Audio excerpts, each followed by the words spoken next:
Welcome to 20 at 10 with Nat. I am your host, Natalie. And my special guest tonight is singer-songwriter, producer, guitarist, engineer, Chris Beall. He's performed over 200 dates per year for the last 7 years, obviously a few less in 2020. He's been on the National Americana charts twice, once as himself in 2014 and once with the South Austin Moonlighters in 2019. He has 4 albums, 3 EPs that he's on, whether it's Chris Beall, South Austin Moonlighters, and Austin Sound Exchange. And with the South Austin Moonlighters, he was featured in American Songwriter once. One of their tunes went to #1 on the alternative country chart in 2019, which is pretty cool. Please welcome Chris Beall. Ooh, cue the applause. What's up? How's it going? Have you got me? Yeah. Gotcha. All right. It's going all right. I'm out here in my little studio, as you can tell. If I got the lights going, you'd see the clutter in the background, but Nice. it's a beautiful clutter. How many guitars are back there? Just enough to get the job done. There's a telly back there. I need to finish a video thing that I did on this. Some of y'all have seen this. This is an LGO or LG0 Gibson from the mid 50s or late 50s. And I got it from a friend of mine named Jason. And it was falling apart. And he sold it to me, and I knew kind of what I'd have to do to it. So this guitar has been completely disassembled by me and glued back together again. Yeah. I got into that. Guy Clark, the story of Guy Clark had really inspired me to work on acoustic instruments. And so I started learning, and every now and then I'll take on a project like that. So that's another thing that's sitting back here. I keep a lot of eclectic instruments around because they sound unique. They sound different. And I love the sonic footprint that each one of them has to offer. So that's why you'll see a lot of crazy stuff here. I'll show you another one. I gotta put you on speakers for a minute. Okay. There's one hiding back here in the background that it's kind of a surprise to me. I didn't expect it to turn out the way that it did. This is Silvertone from the 1940s. It's like a 1946. It's one of, if not the first electric Silvertone ever made. And I forget what they call it, but it's a Harmony. Of course, Harmony made a lot of guitars for Silvertone. Nice. But this one was one I got in a deal because it looks so cool. I got it with another guitar that I was really wanting. And this one ended up all over those recordings we were talking about for my new album. This is all over it. It has a unique thing. It does. Sounds cool, and it fits in a spot, in a track that nothing else will. So anyway, there's stuff like that everywhere around here. Nice. Yeah. Joanna mentioned somehow our sound volume might not be even. Joanna, are we more evened out now? I have us on automatically adjusted volume, so we should be even. Let me know. Well, yes, that guitar is beautiful, and I think love it. It's very nice. I don't have as much experience buying guitars because I just don't buy them often. And it is a daunting task. Oh man, totally. And I have to have a buddy with me, and I have to apologize in advance. I'm like, this is gonna take a long time. Yeah, we might have to go back 3 times. I was like, I'll buy you lunch. This is gonna be a while. So I did that. You see the telly behind me. I just got that, and I've been looking for one. I'm not a telly player, but I get calls for kind of crossover country stuff that only a telly will do, a Telecaster from Fender. And so I've been saving up, and I know kind of what I'm going after, and I keep going and trying them at the music stores, and it's like, no, that's not quite it. Or it's the wrong color, or it's too much, or it's in the right price range, but it doesn't quite sound as good as it's supposed to, or whatever. So yeah, it's taken me forever to pull the trigger on one, but I finally did. Well, it's beautiful. Thank you. Congratulations. Well, it's one of those things where I can't afford. It's not that I can't afford the guitar. I'm grateful and I'm thankful because it's a tool. I will use it and I know it. So it makes sense. It's that I can't afford to make a mistake. You know what I mean? I'm really just trying not to make a mistake. I don't need to have money put into things that won't actually be good resources for me, Right. one way or the other. I'm not a good steward at that point of the Right. resources that I have, and that's what causes me to think it over and double check and all that stuff. I feel similarly. Like, I don't, it's a lot of money on a Yeah, guitar. Like, it's honestly, never like $250. Like, which right. I feel like In the you old should never days, pay more, less than for an instrument. right. Agreed. But it's so much money. It's an investment. It's a business investment. And so I think of it like a business. Like, this this needs to be usable. It needs to Yeah. be something that I need to have something to travel with. So if I don't have that, I need that. And Okay. Yeah. or if I already have Yeah. that, then I just need to be able to, like, what's the purpose? Is it just gonna, Right. is it too expensive for me to travel with, you know? Well, then would it just hang on the wall and you Yeah, not have to do exactly. anything Like, with it? it's got to And be, yeah. so, because, like, it Yeah, might be really pretty, but yeah. Jamie Iverson, right? We Hmm. talked about that the other day. Jamie's funny because he will never get rid of anything. He's horrible at selling stuff. Ooh. It's not that he wouldn't turn loose of it. He would, but he just doesn't like he just does not sell stuff.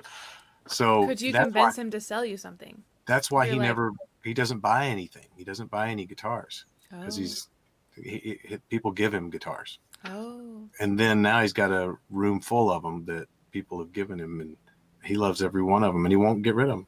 interesting. Yeah, Okay. Jamie's that guy. Well, maybe he's the guy that when he finds the right person, he'll give one away. Hey, maybe it is. I've got one of his in the garage right now that's a duplicate. He has two of the same one. You know, he plays the. You've seen him play the little Stella Yeah. parlor guitar thing. He loves that plunky tone of it. Well, Yeah. he ended up with another one that's falling apart. So Oh it's in my no. garage, and I got to put it back together for him. And it's supposed to be a backup for when he goes out and plays live, which he hardly So, does anymore. well, I mean, there's not a lot He of live. does, I mean, but yeah, there's in a different kind of format. Yeah. right. Well, interesting. Oh, I'm Okay. not over on comments. I'm not seeing anything. Oh, it's okay. Oh, hey, wow, boom. It's okay. I've been secretly adjusting your volume, so don't Oh, worry about it. I think right. we're You put some probably, tremolo on my voice. I've just added like the robot sound effect, and you'll Yeah, never know. perfect. Cool. Speaking of, I had a friend. You know, we were headlong into the live streaming thing, right? Hmm. And about a month in or so, um, I was starting to get into live streams. You know, do mine every week, Hmm. and my friend was on. I think right before me, so I was always out here in the studio getting ready, and I would pipe in and say hi to her. And one time she goes on, and somebody has put the filter on, and she's got googly eyes, Oh and my she gosh. can't figure out how to turn off the googly eyes. And it was, I couldn't help but laugh because it was so funny. Oh But my at the gosh. same Was it time, Zoom? no, it was on Facebook, but Oh it had something wow. to do with her. I think it had something to do with, I really don't know, to be honest. Or I would have piped in and said, hey, check this or check that. I just, as an artist, I felt for her, but I just couldn't help but laugh because it was incredibly funny. Yeah. She was Uh doing her songs, you know, with these big fake eyes. It was the oh greatest my thing. gosh. Oh, it was great. Joanna.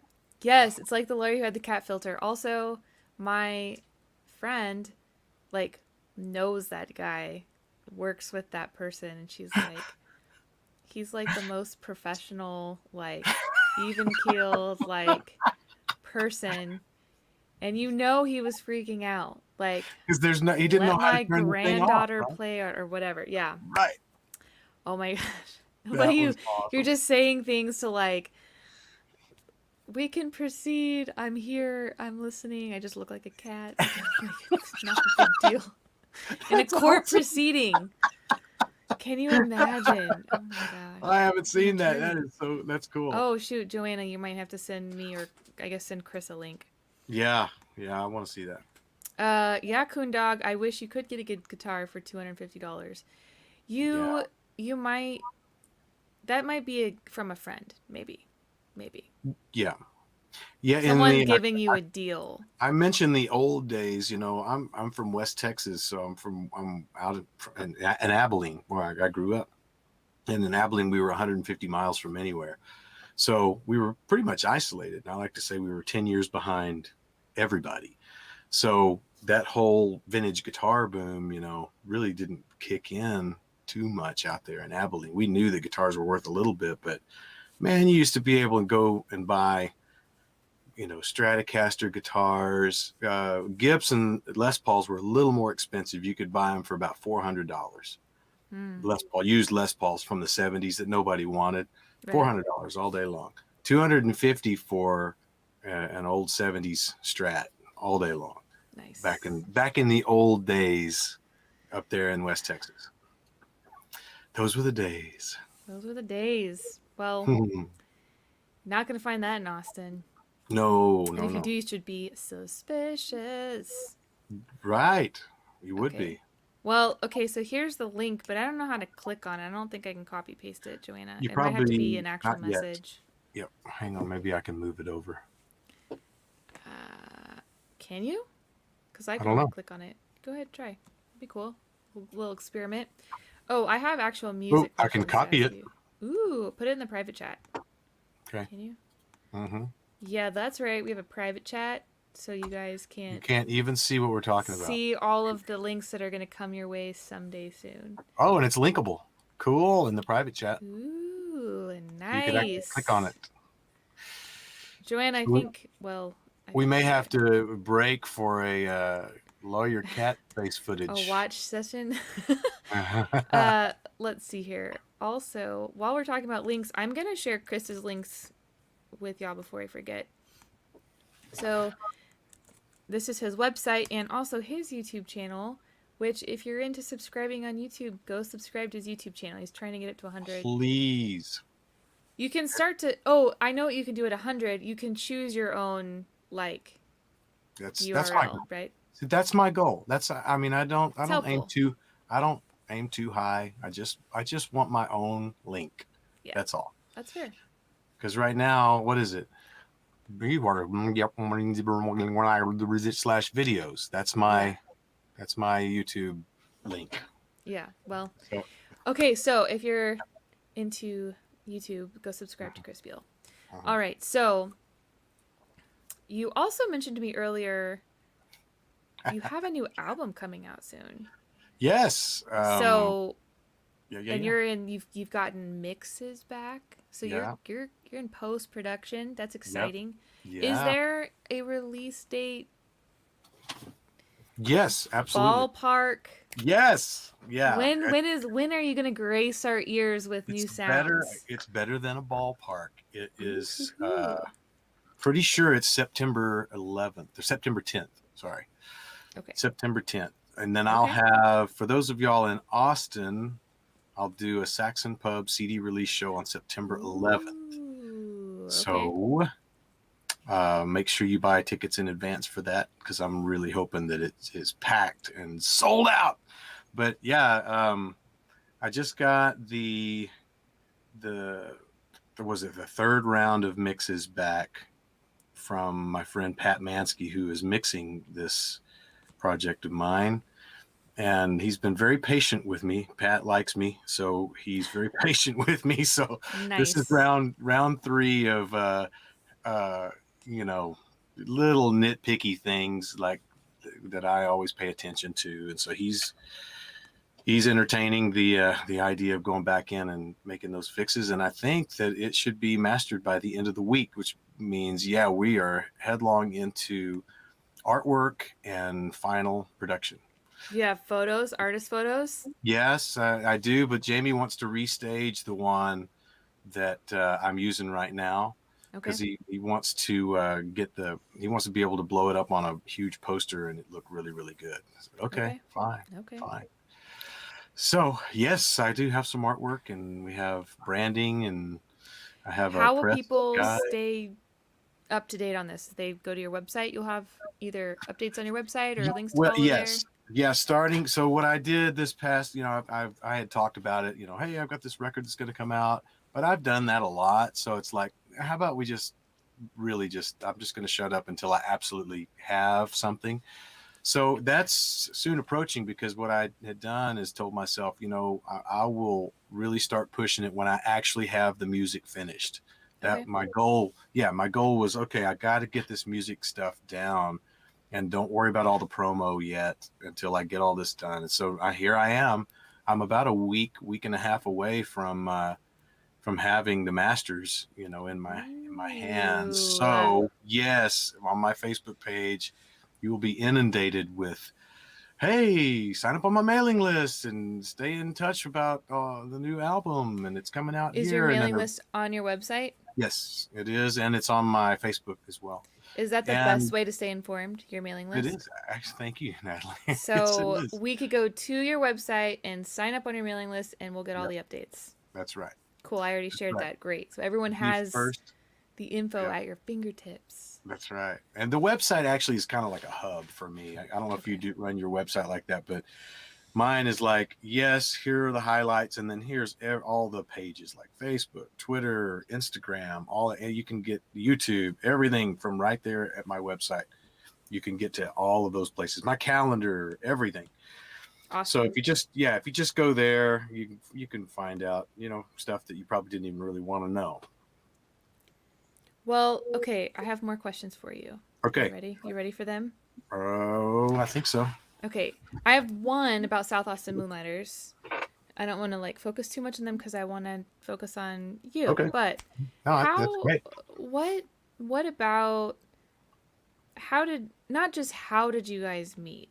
Because But there's a like what and a how. what made it special when y'all came together? Like what was it they're like, yeah, and it became a thing, you know? Yeah.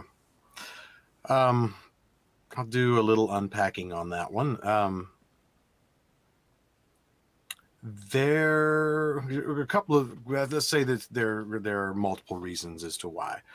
Number one, Lonnie is a friend and had been a friend for a number of years and obviously highly respected. So when Lonnie came to me and said, hey, man, would you be interested in joining this group?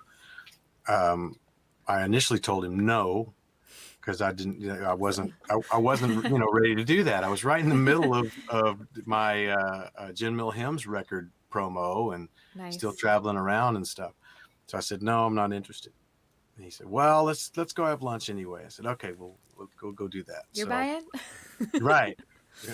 So anyway, we're friends and that was good. I had watched them kind of come up and I was watching what they were doing. So the second part of it is that Lonnie and the guys were doing something that I really was trying to do with the Gin Mill Hymns. So my record is named the Gin Mill Hymns from 2014, and it was named after a band that I had. And the whole basis of the band was we were all friends, and it was very difficult to hang out together because as musicians, you're kind of taught to say yes to the gig because you're making a living playing music. You can't say no and go hang out with your friends. When Right. somebody calls and needs a guitar player, the answer is yes, and we're going to the gig. So I would never hang out with my friends unless I was on a gig.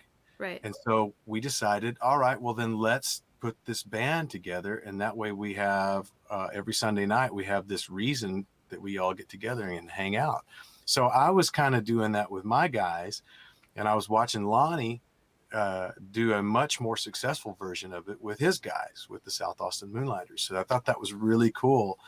So the third part of that is, as Lonnie and I were kind of reconnecting over that summer of 2014, he was telling me the story of the Moonlighters, and it was really resonating with me because I didn't know some of the backstory, but I come to find out that's exactly what those guys were doing. Oh, that's Is cool. Yeah, just making sure that they had space in their lives to be able to hang out together and play together and talk and make the music that they love. And that's kind of what I wanted to do too. And there, toward the end of the Gin Mill Hymns album promotion, it was time to figure out where I was going to jump, And I thought, well, maybe I can be the other guy in the Moonlighters. So since 2014, I have been. Nice. Yeah, So that's cool. I like that. And it makes sense too. Like that's a thing I've heard musicians kind of bemoan is that it's really hard to keep people close yeah, because you're gone. Like part of the job is travel. And so uh, most of the, in normal times, yeah, so yeah. much requires you to travel and to be devoted in time to this thing, whether it's promotion or traveling or writing or all the things that it requires.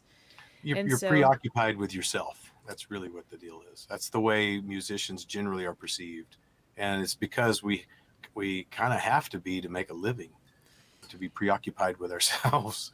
yeah, but I mean, it's not just ourself, it's our work Yeah, too. it But is. like, but But there, that's because what it comes there is across it also a as. musician that you're like, you think you're God's gift to the earth. Well, I'm I'm gonna, I'm just talking about that's the way that it looks to right. most people because you either don't return phone calls or or I say you, I'm really I'm talking about any of us. It at large, a musician at large is is is scrambling. We're usually scrambling. So anyway, so another caveat on that South Austin Moonlighters thing. What we started to understand as we were moving forward with the Moonlighters. So there were a few things that I wanted out of the Moonlighters.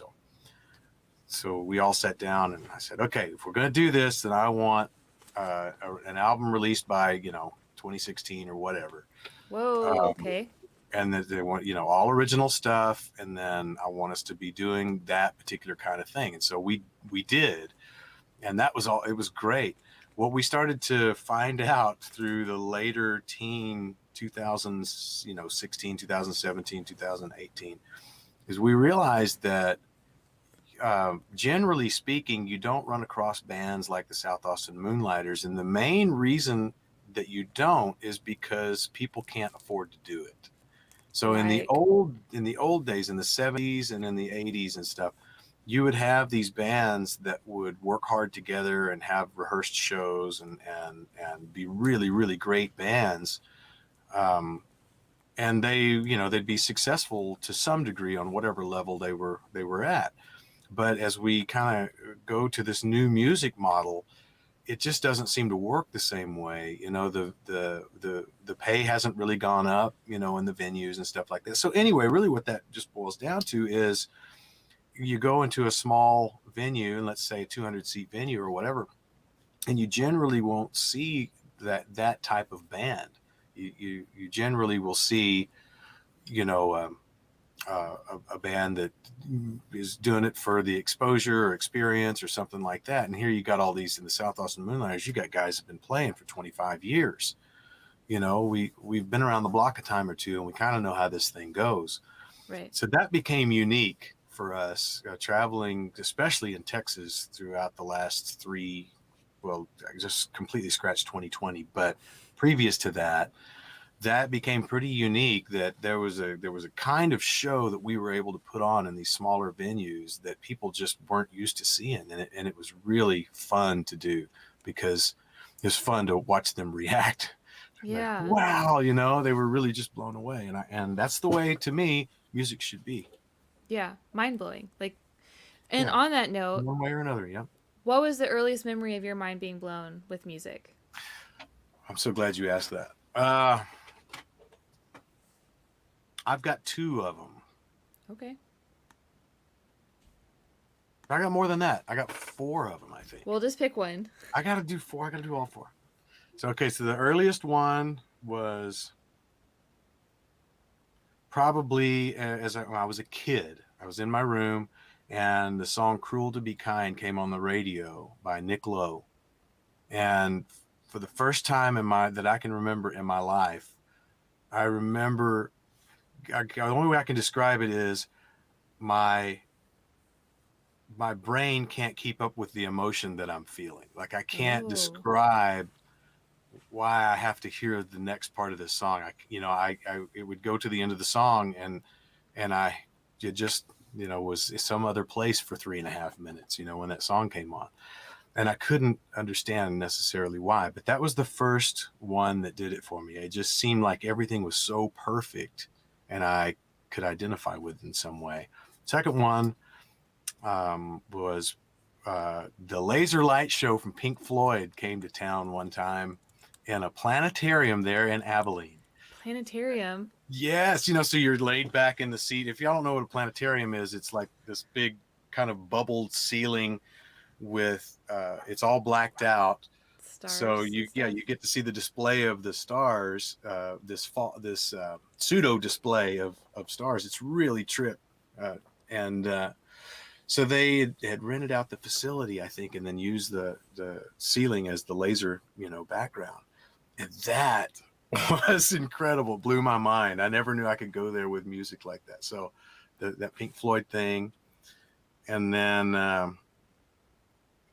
the next time was I was riding through the warehouse. I used to work in a warehouse in Abilene. And Me too, just not in Abilene. just not Abilene, yeah, Yeah. right on. Wait a minute. Anyway, so I'm riding through there and wondering what to do with my life. I quit playing music for the second time, I think. I'm riding through the warehouse, and this song by Joshua Caddison was being played on somebody's radio there on the dock, Huh. and it was Jesse, a song called Jesse, and it was just one of the most beautiful moments I think I've ever experienced. And I'm in the middle of this warehouse wondering what to do with my life, and I hear this the sound of this song. It was that one, and there was another one during that time by Freddie Johnston called "Bad Reputation." That, Ooh. yeah, really changed my my view of things. And then the other one right in that time period was seeing Eric Johnson, Nice. like 20 rows back, right in front of Eric, in my hometown of Abilene. And it's all those experiences that caused me to understand and believe that music has the ability to communicate in such a way that it's transcendent. Yeah. It has a way of communicating past whatever that barrier is. And I started to realize, how important that really, really is. And I wanted that in my life. Little did I know all these years later. On that note, kind Yeah. of, what in the process of music, whether it's listening, creating, recording, producing, performing, what part in the process of music brings you the most joy? That is a good question. I know that at different times it's different. I know that it at certain times um, it's producing. At certain times it's writing. At certain times it's performing. Yeah, I guess it kind of moves around, but I think the one constant, the thing that I kind of classify everything. So if there was a list and I had to say the number one priority, main thing for me, and that is writing a song or getting a song right. I really, really enjoy that process. Not necessarily the starting of it, but the kind of midway through writing, when you can see the vision and that you've got something, Mm-hmm. and you're wrestling with it, and you're trying to make sense of what this thing is trying to tell you, and to see that through to completion, and then be able to work through the muscle memory of what it takes to present that idea and present it well. I love that part of it. I've grown to love that over the years, and I think that's why at the top of the list would probably be, I would classify myself as a singer-songwriter, number one. Gotcha. Everything else is kind of happens because of that first thing. Right. Yeah. I like that. I think that brings me the most joy. And I'm going to make a choice between my last two questions. You're the son of a motorcycle man. Do you... What? All right. Now, I was just going to say, when do we get to the part where I get to ask you questions? I know. I'm like trying. I'm like watching the time. I'm like, I want to make sure I leave you time to ask some questions. Because I could easily ask you, the You're same welcome sorts of things. to. Because I really do want to know some of the answers to these questions. But we'll get to that in a minute. Yeah, we'll get to it. Don't worry. I'll let you get to it. Have you ever owned a motorcycle or ridden a motorcycle? Absolutely. Yeah. Do you own one? Yes. Okay. Every story I have is a long story. And this is why I knew I had to choose between my last questions. Right. Yeah, there you go. So I don't know if it would make any difference, because the next one's going to be a long answer too. Yeah, I have 2 motorcycles right now that are street legal. My son has his little Honda mini trail mini bike. How old is your son? But he's 12, and so Okay, I was about to say, he keeps it as a novelty because he loves it. It's a collector's item that I built for him a number of years ago. He helped me a little bit on it.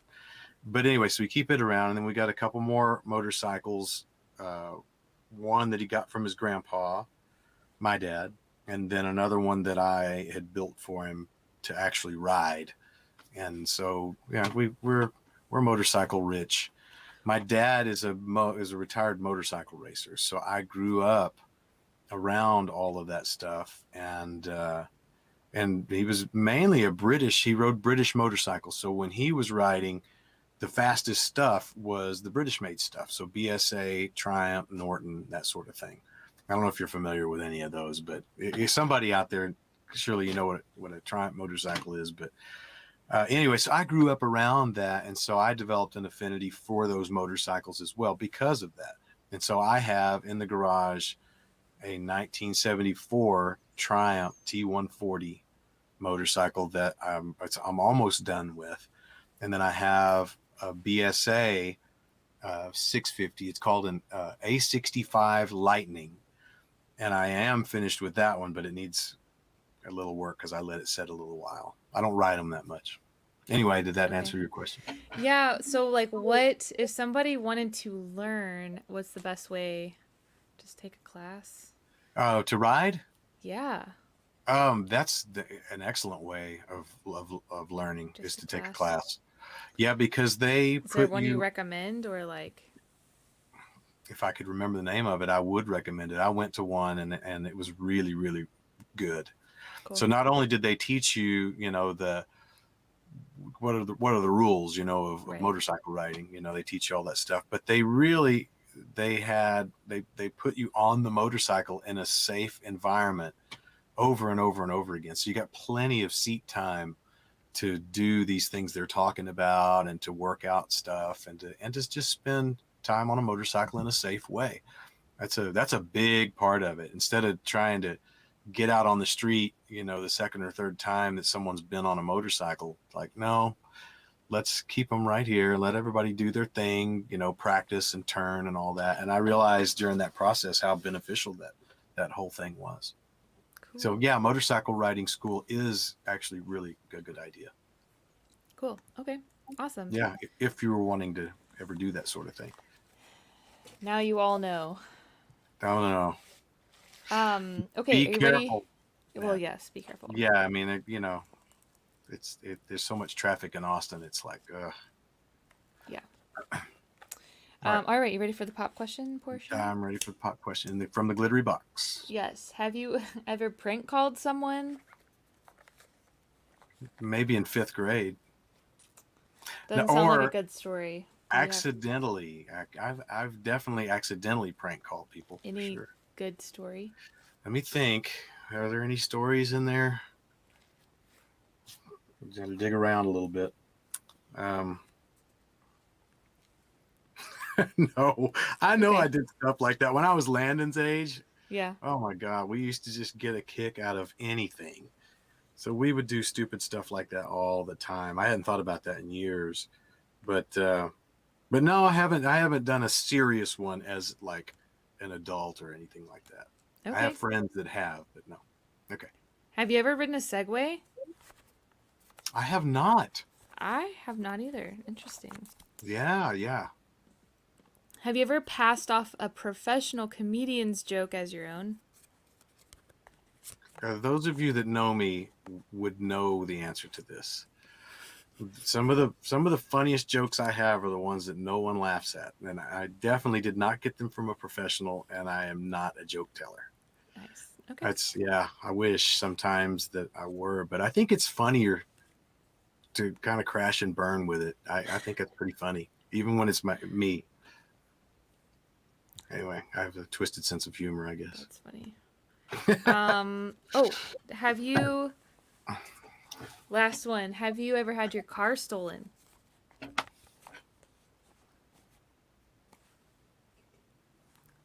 Have I? That's a long thought. No, I don't. I'm trying to remember. I've been a musician most of my life, or been in the music business anyway. And really, what that means is that my cars are never worth very much money. So especially in my 20s, man, I mean, we duct taped junk together to get to the next gig. It was ridiculous. Nice. I did one time. The worst thing that happened. I mean, fortunately enough, I don't even want to say it, but I have not been broken into to steal music gear. I've been broken into, and they've stolen other things, Right. like laptops and stuff like that, but never like guitars or anything like that.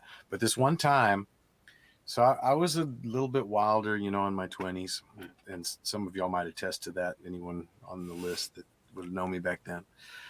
Anyway, I was out when I lived in Abilene. I used to travel up there a lot, and I was out in Midland one time, and this girl that I had been seeing showed up at the show, and she was really upset with me because I guess I wasn't spending any time with her or something like that. But anyway, slashed all four of my tires Oh gosh. in our van, the van that we were traveling in, went out, and every tire was flat. Oh my gosh. Ah, those were the days, weren't they? Before Carrie Underwood. I don't miss that exactly. I've lived it. I don't miss that at all. Because we didn't have any Nice. money. I mean, what are we gonna do? We got to go buy four new Well, tires. that You know? now is like Ah, $500. I know, right? I think we ended up. I think I put trailer tires on the truck because they were the only things I could afford. And so we Wow. drove from Midland back to Abilene that next day, going like this. Oh my Because the god. tires were out, they just kind of wobble when you go down the road. Oh my gosh. It was awesome. Wow. Yeah, that's a pretty Yeah, affordable. humble beginnings. Yeah. Dang. All right. Well, do you have a question for me? I absolutely have a question for you, and it's a multi answerable question.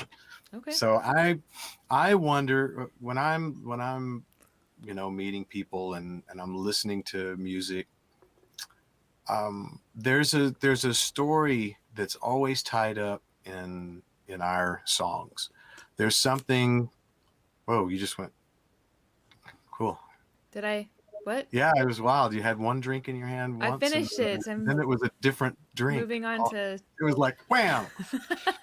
Okay, Sorry. so anyway, so Distracting. so as artists, we all have stories that resonate with us, and sometimes we understand that in real time, and we know that about ourselves, and then sometimes we discover it as we go along, and we look back over this collection of writings that we do, or paintings that we do, or whatever it is as an artist, and you begin to realize, where you're coming from or what your story is or something like that. So my question to you is, number one, where do you find inspiration for songs? Like what are you inspired to write about for the most part? And then there'll be more questions along that line after that, if you don't mind. I think What the inspires things. you to write? I think emotions inspire me Yeah. to write because for so long I suppressed them and refused to feel them. Yeah. And so sometimes now when I feel them, I don't exactly understand what's happening. Right. And so writing oftentimes ends up being kind of therapy session of me figuring out the emotional truth of a situation, and it comes out in Okay. a song. So I'm big Oh, on finding the emotional truth in a song, like trying to describe enough of the situation so that you also feel the complex layered emotion that I was feeling. And it's not necessarily joy, loss, sorrow, love. It's like I'll write songs that seem like a love song, and then at the end it's like, and then exactly. I had to feel the flames of the fire so I could find the will to run. Like, oh, she's out.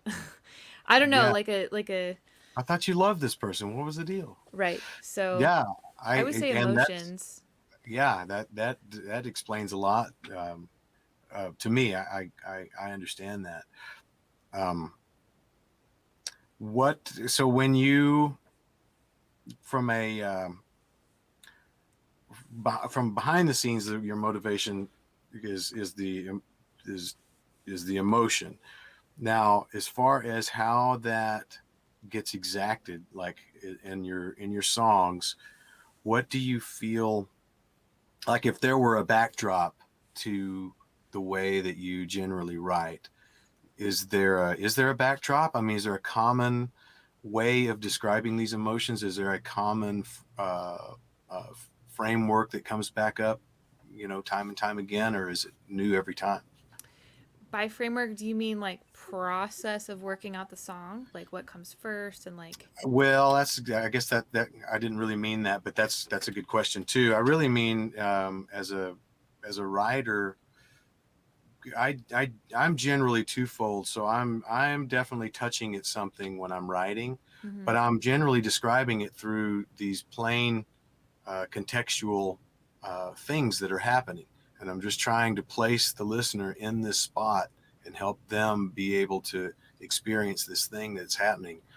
And I generally end up with a certain type of thing, it's just what I gravitate towards because I think that's my story.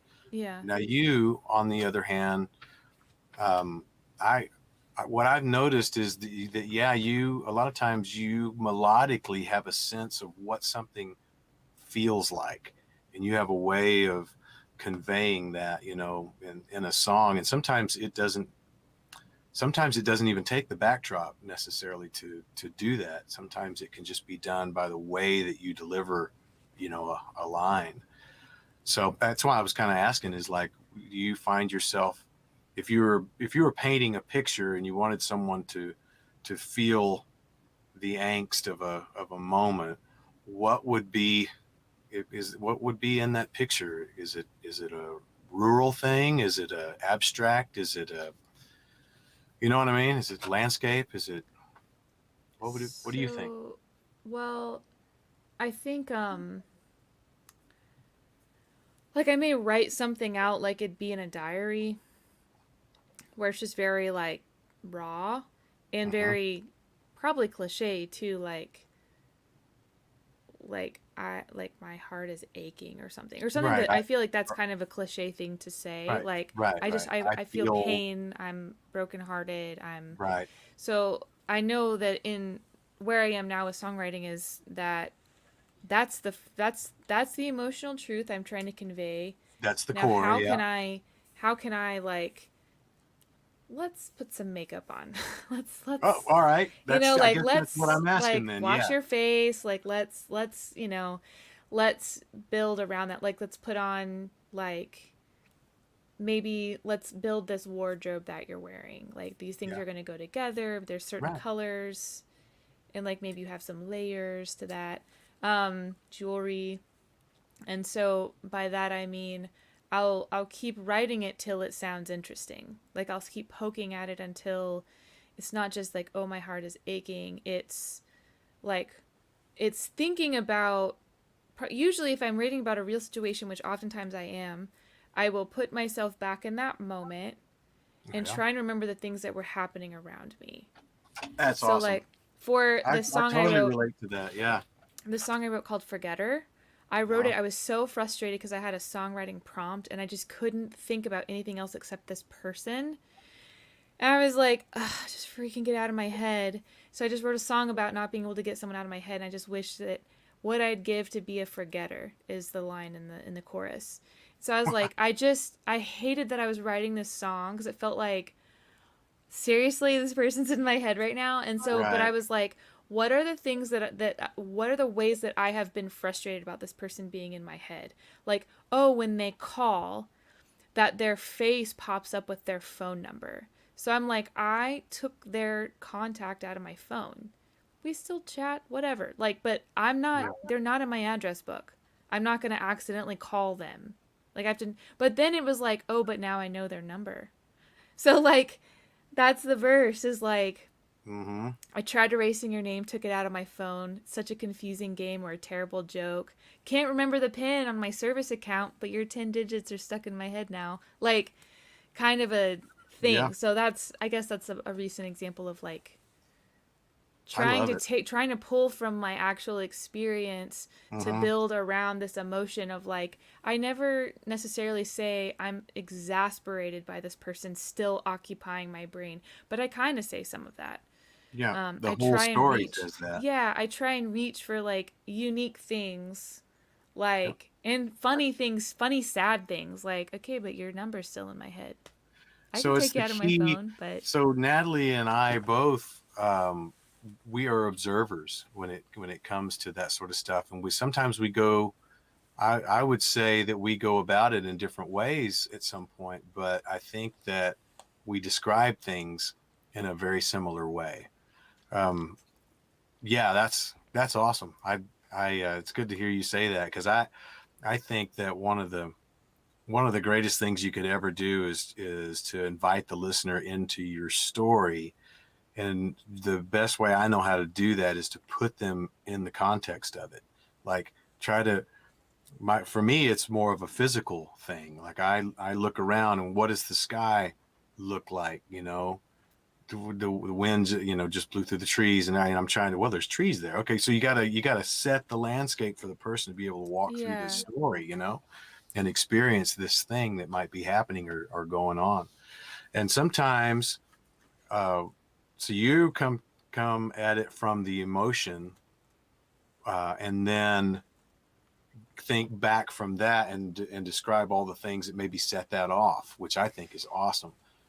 And sometimes I come at it from the other way, which is mine a lot of times is situational, where like that song Sunny that I think I played the other night. I was at this garage sale and all that stuff was happening, around me. And so I'm situational. I'm watching all this, but knowing in my head that this is profound. It's Mm-hmm. pointing to something. Right. This is all pointing to something. What is this pointing to? And then wrestling with trying to understand what that emotion is and put it down on paper, which isn't that amazing? You come at it from two different like ways and end up with the same type of And thing. both ways are a puzzle. It's like starting from the edges or just starting from which pieces fit together. Maybe so, yeah. Or like starting from one corner versus the other corner. Or all the Yeah. green pieces or Uh-huh. whatever. Yeah. I like it. That's Awesome. cool. Yeah. What I could ask you a million questions, I as you know. know. I feel like we're gonna have to move on. I'll make myself Yeah. answer at least one of these and then Okay, are you ready to perfect. play a song? Perfect. Yeah, sure. Have I ever watched the next episode when I was supposed to wait? Totally. You have? Oh yeah. Well, And me and my roommate were watching The Crown. I think it was oh The no. Crown, maybe, or we were also watching. We have several seasons of things we never finished because our schedules are kind of opposite. We were watching The Crown, Glow. Have you seen Glow? It's pretty Mm-mm. funny. Glorious Ladies of Wrestling, I think, or Glamorous Oh, Ladies of Wrestling. okay. Nice. It's like set in the 80s, I think. It's great, comedic, fun, yes. And there was some other, and one of them I just was like, I don't know if we're ever gonna finish. I'm just gonna watch the next one. It'll be fine. Well, did that hinder the next experience? Did y'all ever go back and watch them? I think so. I just rewatched it. with did you her, lie about it? and Did you didn't. tell the truth, or did you say no? It's ha ha ha. This is a funny. This is really No, funny. I'm not gonna spoil it for someone else. Like, yeah, but I might have said I did, but let's watch it again. Like, Oh, I there don't you know. go. I don't know. Like, I don't. But I liked it so much, I'd love to see it again. Sure. I would totally watch. What is it, Mandalorian all over again? That was Oh, I great. know. That was really I great. did. I mean, I have a 12-year-old, so Nice. I did watch it all over You again. did. You watched all of that. I did. Okay, so what are did, you I gonna did. play? I don't know. I hadn't thought about it. I could play all kinds of different stuff. I could play some of my own stuff. I could play somebody else's stuff. I'm going to. Oh, I didn't ask. Do you want me to stay with you on the screen, or do you want the whole screen to yourself? No, I don't want the whole screen to myself. Okay. I don't think so. And, We got to get your reaction. Okay. I'll probably just like Or move no. around. Ooh. Do what? I'll just You're move just around. dancing? Yeah. There was something else. Oh, I will probably play Forgetter since I talked so much about it. Joanna says you need to play an original, so that's what I'm going to request also. Okay. That narrows it down. I'll play the name of the album, Jojo. I'll give you the name of the album is going to be called Abilene. Ooh. So I'll play the title track, Abilene. I'm going to You mute might have heard myself. this one. I did. I'm muting myself and I'm changing your sound real quick. Oh wait, I got to do the headphones. No, I just turned my- no, leave them. I will It'll turn be your. okay? Yep. All right.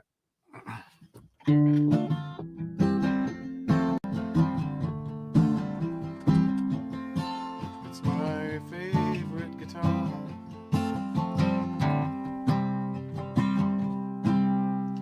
Patches on both knees, tough skin bootcut jeans, in a Levi world. We were poor, but we had plenty. Just a simple kind of life I couldn't wait to leave behind. Abilene in my rearview mirror, sundown to the west. I believed that I could be from somewhere else. By the time I saw it clearly, the decision had come and gone, just like me, down the highway singing your song. Oh, Abilene.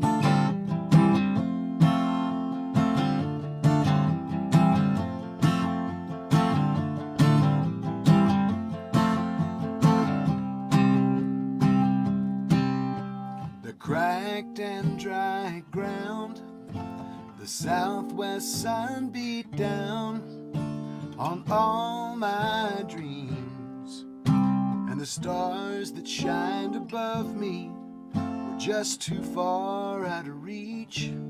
The time came to leave Abilene in my rearview mirror, sundown to the west. I believe I could be from somewhere else. And by the time I saw it clearly, the decision had come and gone, just like me, down the highway singing your song.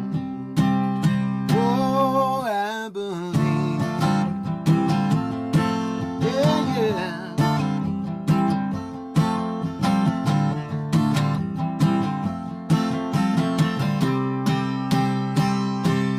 I used to think that I had nothing, just to leave some things behind.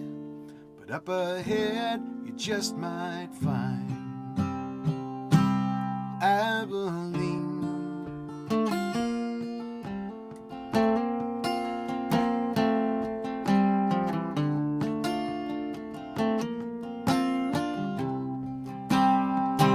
And by the time see it clearly, the decision had come and gone, just like me, down the highway singing your song.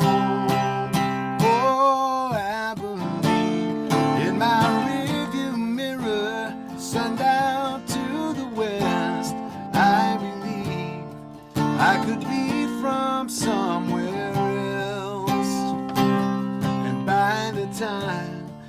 saw it clearly. The decision had come and gone like me. Down the highway singing your song. Oh, I believe.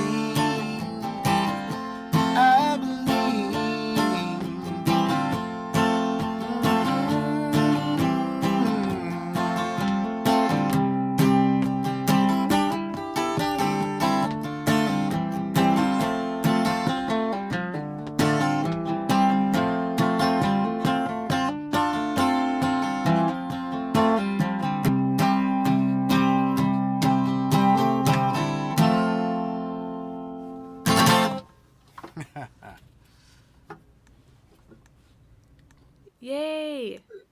I had to turn off the echo really quick before I said anything. Yay! True story. Nice. As such. I like the boot cut Yeah. in a Levi world or in a. That's Okay. it. Yeah. Okay. But you know, I mean, do you remember the time, maybe being a younger person, there were, you know, you're always trying to keep up with the other kids at school, right? Yeah. So there were popular things at school. Well, I was kind of a poor kid. I didn't mean that I came to school in dirty clothes, but I didn't have the latest stuff. You know, I didn't have the leather shoes. I always had the ones that were the knockoffs of the leather shoes. Right. You know, or whatever Right. jeans were on sale at Sears is what I was wearing, and they were Tough Skins, not Levi's. Everybody else was in Levi's, and That's what Joanna was talking about. right, Tough Skins. And if I wore the knees out, in the old days they would put patches on the knees, and so here I was showing up in, you know, boot cut Tough Skins with patches on the knees. It's hard to be cool like that. We made do. We always do, right? That's Yeah. part of the creative in you. Yeah, and it's part of what makes me what I am. So I'm fine with it. But it's tough, you know, as a kid. It's tough being a kid. Okay, do I need to do anything on my end so your audio comes through right? No, With I my think it's fine headphones because no, it's fine because I got headphones.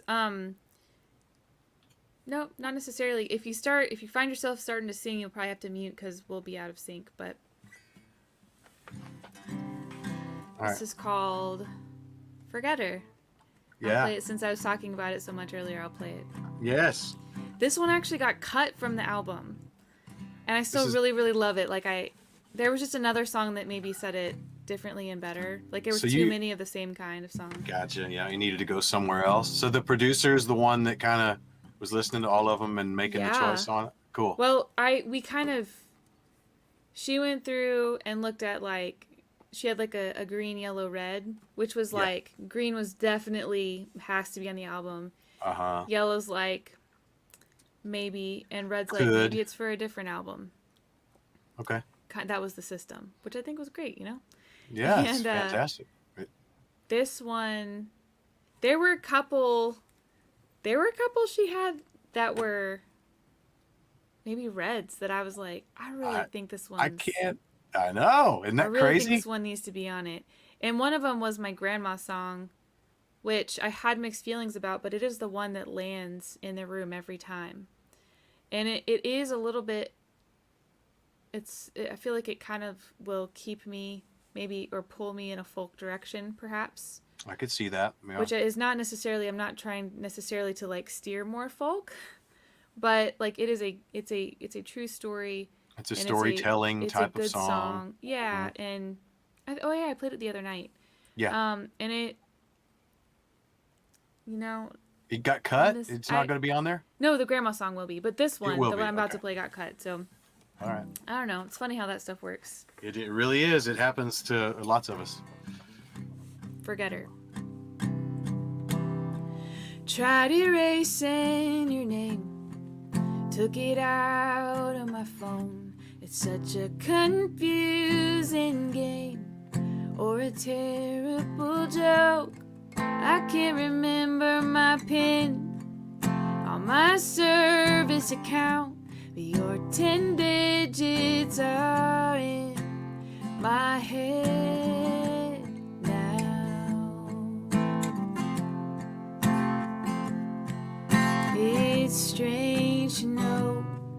that a year ago my heart was broken is somehow better. It's not fair, all the space you still take in my brain. What I'd give to be a forgetter.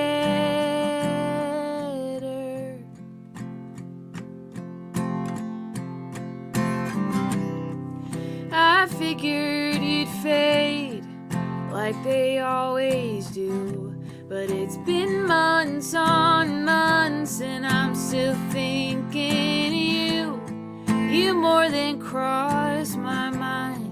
You visit me in sleep, and when I close my eyes I can't escape my dreams.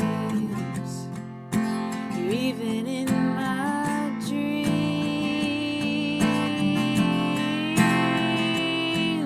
It's strange to know that a year ago my heart was broken and somehow better.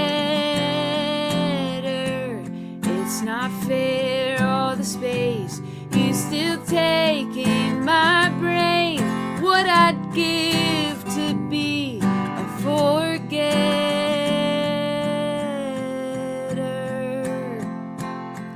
And I hate that I care what you think of me.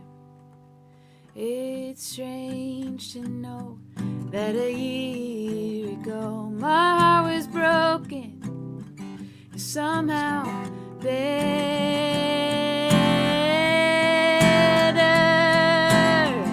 It's not fair, all the space you still take in my brain. What I'd give to be a forgetter,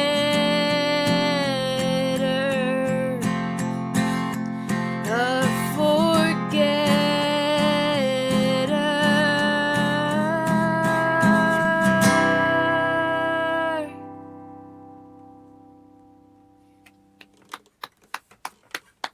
Yeah. Yeah? Yeah. I think I love all your songs. Thanks. I love the way you sing, the way you turn the phrase. Like the other night you did that one, the first one you did. What was it called? Not on and on. It was something that you repeated. Shoot. I wrote What was it it? down. What was it? It was so cool because it went across. If there's any songwriters out there watching this, it didn't resolve where you think it's going to resolve. It carried on into the next thing, and I love that. I love it's like just a little bit uncertain. Was it I couldn't see? Was it the... Hold on. I have the list right here. Hold on. Hold on. Yeah, I don't remember. So now we're consulting the set list that she had for the other night. Boom. There it is. I couldn't see the one about... I nicknamed it the Toxic Church Boy song.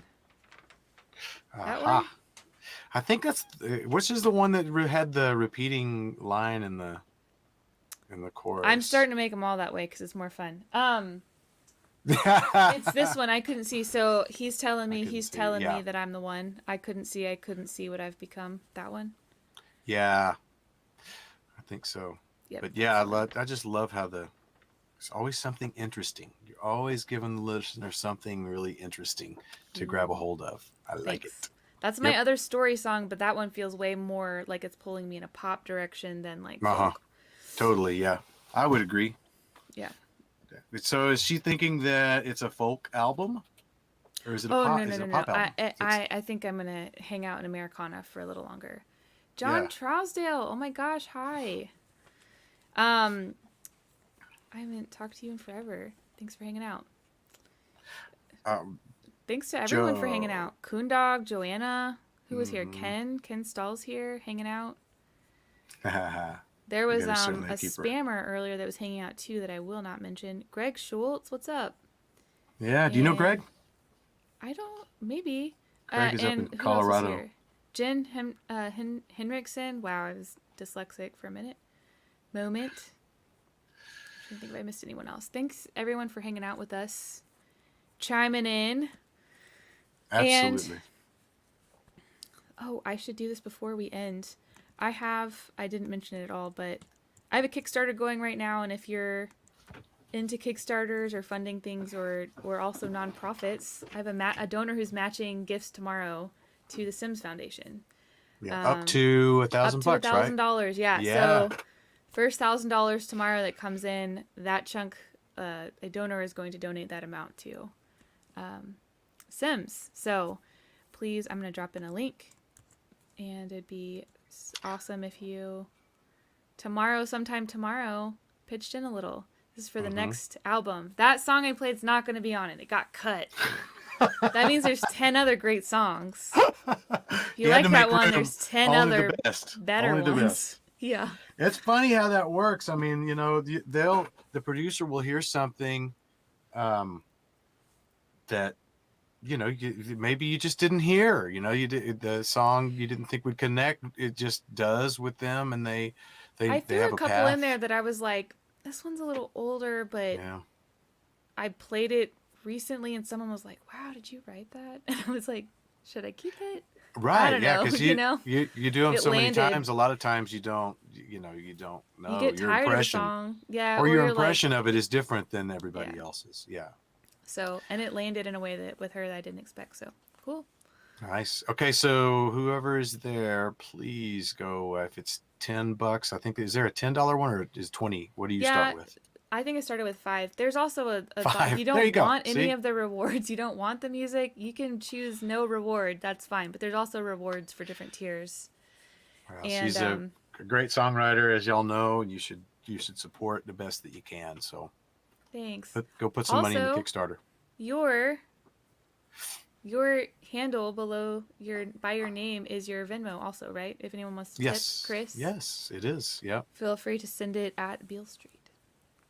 There it is. Yeah, and that's also Instagram, Twitter, and all that stuff. Much like yourself. That's yours the same way, right? It is. Keep it easy and simple. Uh-huh. Well, thank you so much for being my guest tonight. Thank you everyone for hanging out. And Absolutely. I hope everyone has a wonderful evening. Right on. Thank Bye, y'all. everybody.